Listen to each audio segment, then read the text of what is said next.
ಸಚಿವ ಜಮೀರ್ ಅಹಮದ್ ಖಾನ್ ಅವರ ಹೇಳಿಕೆಯನ್ನ ಡಿಕೆ ಶಿವಕುಮಾರ್ ನೇರವಾಗಿ ಖಂಡಿಸಿದ್ದಾರೆ. ಕರಿಯ ಅಂತಾದ್ರೂ ಹೇಳಿ, ಬಿಳಿಯ ಅಂತಾದ್ರೂ ಹೇಳಿ, ಪಕ್ಷದ ಅಧ್ಯಕ್ಷನಾಗಿ ನಾನು ಜಮೀರ್ ಹೇಳಿಕೆಯನ್ನ ಖಂಡಿಸ್ತೀನಿ ಅಂತ ಈಗ ಹೇಳಿದ್ದಾರೆ.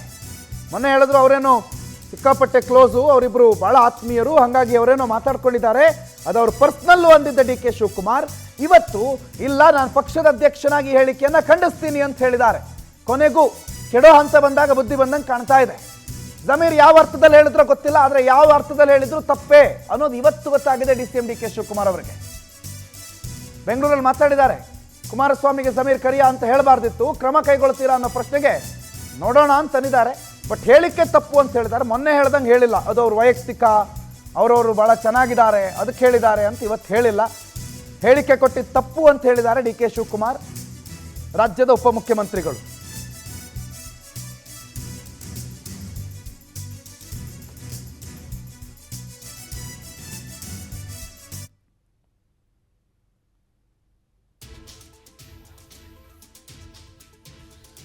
ಮೊನ್ನೆ ಇದೇ ಡಿಸಿಎಂ ಡಿ ಕೆ ಶಿವಕುಮಾರ್ ಅವರು ಕೇಳಿದಾಗ, ಅವ್ರು ಬಿಡಿ, ನಿನ್ನೆ ಈವನ್ ಸುರೇಶ್ ಅವರು ನಿನ್ನೆಯೂ ಕೂಡ ಅವ್ರು ಹೇಳಿದ ಸರಿ ಅನ್ನೋ ರೀತಿಯಲ್ಲೇ ಮಾತಾಡ್ತಾ ಇದ್ರು. ಮೊನ್ನೆ ಡಿಸಿಎಂ ಡಿ ಕೆ ಶಿವಕುಮಾರ್ ಅವ್ರು ಹೇಳಿದ ಸರಿ ಅನ್ನೋ ರೀತಿಯಲ್ಲೇ ಮಾತಾಡಿದ್ರು. ಈಗ ಅದು ಯಾವಾಗ ವ್ಯತಿರಿಕ್ತ ಪರಿಣಾಮ ಬೀರುತ್ತೆ ಅನ್ನುವ ಭಯ ಭೀತಿ ಆರಂಭ ಆಗಿದೆಯೋ, ಈಗ ಸ್ವಲ್ಪ ಅಲರ್ಟ್ ಆಗೋದಕ್ಕೆ ಹೊರಟಿದ್ದಾರೆ. ಅದು ಯಾವುದೇ ರೀತಿಯಲ್ಲಿ ಹೇಳಿದ್ರು, ಯಾವುದೇ ಅರ್ಥದಲ್ಲಿ ಹೇಳಿದ್ರು ಹೇಳಿಕೆ ತಪ್ಪು, ಹಾಗಾಗಿ ನಾವು ಅದನ್ನು ಖಂಡಿಸ್ತೀನಿ ಅಂತ ಇವತ್ತು ಮಾತಾಡಿದರೆ DCM D K Shivakumar. Anand ಈ ಬಗ್ಗೆ ಮಾಹಿತಿ ಕೊಡ್ತಾರೆ, ಫೋನ್ ಸಂಪರ್ಕದಲ್ಲಿದ್ದಾರೆ. ಆನಂದ್, ಮೊನ್ನೆ ಇದೆ ಡಿಸಿಎಂ ಡಿ ಕೆ ಶಿವಕುಮಾರ್ ಹೇಳಿದ್ರು ಇದು ವೈಯಕ್ತಿಕ, ಅದು ಅವರವ್ರದ್ದು ಪರ್ಸನಲ್ಲು ಅಂತೆಲ್ಲ ಹೇಳಿದ್ರು. ಇವತ್ತು ಯಾಕೋ ಉಲ್ಟಾ ತಿರುಗಿದ್ದಾರೆ, ಯಾಕೆ ವ್ಯತಿರಿಕ್ತ ಪರಿಣಾಮ ಅಂತ ಗೊತ್ತಾಗ್ತಾ ಇದ್ದಂಗೆ ಈ ರೀತಿಯ ರಿಯಾಕ್ಷನ್ ಏನಂದ್ರೆ ಡಿಸಿಎಂ ಇವತ್ತು?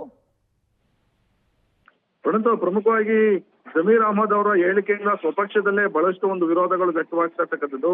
ಒಕ್ಕಲಿಗ ಸಮುದಾಯದ ವಿರುದ್ಧನೂ ಕೂಡ ಅವರು ಪರೋಕ್ಷವಾಗಿ ಮಾತನಾಡಿರ್ತಕ್ಕಂಥದ್ದು. ದೇವೇಗೌಡ ಅವರೊಂದು ಕುಟುಂಬವನ್ನೇ ನಾವು ಪರ್ಚೇಸ್ ಮಾಡ್ತೀವಿ, ಕೊಂಡ್ಕೊಳ್ತೀವಿ ಅನ್ನೋ ರೀತಿ ಮಾಡಿರ್ತಕ್ಕಂಥ ಒಂದು ಮಾತೇನಿದೆ, ಅದು ಒಕ್ಕಲಿಗ ನಾಯಕರಲ್ಲಿ ತೀವ್ರವಾದಂತ ಒಂದು ಘಾಸಿಯನ್ನ ಉಂಟು ಮಾಡಿರ್ತಕ್ಕಂಥದ್ದು. ಈಗಾಗಲೇ ಶಾಸಕ ರವಿ ಗಣಿಗ ಸೇರಿದಂತೆ ಬಹಳಷ್ಟು ನಾಯಕರು ಬಹಿರಂಗವಾಗಿಯೇ ಜಮೀರ್ ವಿರುದ್ಧ ಅಸಮಾಧಾನವನ್ನ ವ್ಯಕ್ತಪಡಿಸಿರ್ತಕ್ಕಂಥದ್ದು. ಈಗ ಡಿ ಕೆ ಶಿವಕುಮಾರ್ ಅವರು ಕೂಡ ಕಾಲಾ ಕುಮಾರಸ್ವಾಮಿ ಎಂದ ಜಮೀರ್ಗೆ ಎಚ್ಚರಿಕೆಯನ್ನು ಕೂಡ ಕೊಟ್ಟಿದ್ದಾರೆ. ಪ್ರಮುಖವಾಗಿ ನಾನು ಅಂತ ಹೇಳಿಕೆಯನ್ನ ಒಪ್ಪೋದಿಲ್ಲ, ಮತ್ತೆ ಆ ಹೇಳಿಕೆಯನ್ನ ಖಂಡಿಸ್ತೀನಿ, ಯಾರು ಈ ತರ ಮಾತನಾಡಬಾರ್ದು ಅನ್ನೋ ಒಂದು ಮಾತನ್ನ ಹೇಳಿರ್ತಕ್ಕಂಥದ್ದು. ಆ ಮೂಲಕ ಜಮೀರ್ ಹೇಳಿಕೆಗೆ ತೀವ್ರವಾದಂತಹ ಒಂದು ಅಸಮಾಧಾನವನ್ನ ಡಿ ಕೆ ಶಿವಕುಮಾರ್ ಅವರು ವ್ಯಕ್ತಪಡಿಸಿದ್ದಾರೆ.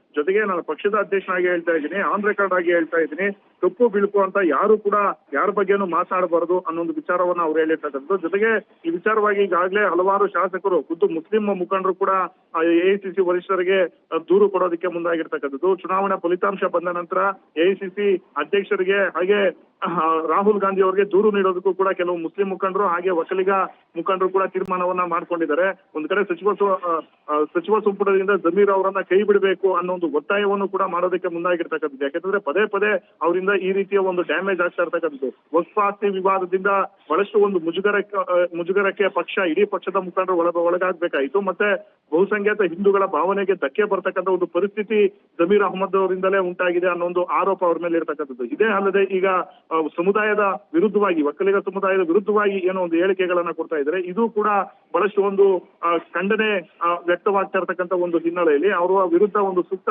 ಕ್ರಮಕ್ಕೆ ಆಗ್ರಹಿಸಿ ಎಲ್ಲಾ ಪ್ರಮುಖ ನಾಯಕರು, ಹೈಕಮಾಂಡ್ ನಾಯಕರಿಗೆ ಕಂಪ್ಲೇಂಟ್ ಕೊಡೋದಕ್ಕೂ ಕೂಡ ಮುಂದಾಗಿರ್ತಕ್ಕಂಥದ್ದು. ಹಾಗಾಗಿ ಪಕ್ಷದ ಅಧ್ಯಕ್ಷರಾಗಿ ಡಿ ಕೆ ಶಿವಕುಮಾರ್ ಅವರು ಕೂಡ ಇಂಥ ಹೇಳಿಕೆಯನ್ನ ಸಮರ್ಥನೆ ಮಾಡ್ಕೊಳ್ಳೋದಕ್ಕೆ ಆಗೋದಿಲ್ಲ. ಹಾಗಾಗಿ ಜಮೀರ್ ಅವರ ವಿರುದ್ಧವಾಗಿ ನೇರವಾಗಿ ಇವತ್ತು ಎಚ್ಚರಿಕೆಯನ್ನ ಕೊಟ್ಟಿದ್ದಾರೆ. ಮತ್ತೆ ಅವರ ವಿರುದ್ಧ ಕ್ರಮಕ್ಕೆ ಸಂಬಂಧಪಟ್ಟಂತೆ ಪ್ರಶ್ನೆ ಮಾಡಿದಂತ ಸಂದರ್ಭದಲ್ಲಿ ಮುಂದೆ ನೋಡೋಣ ಅನ್ನೊಂದು ಮಾತನ್ನಷ್ಟೇ ಹೇಳಿದ್ದು.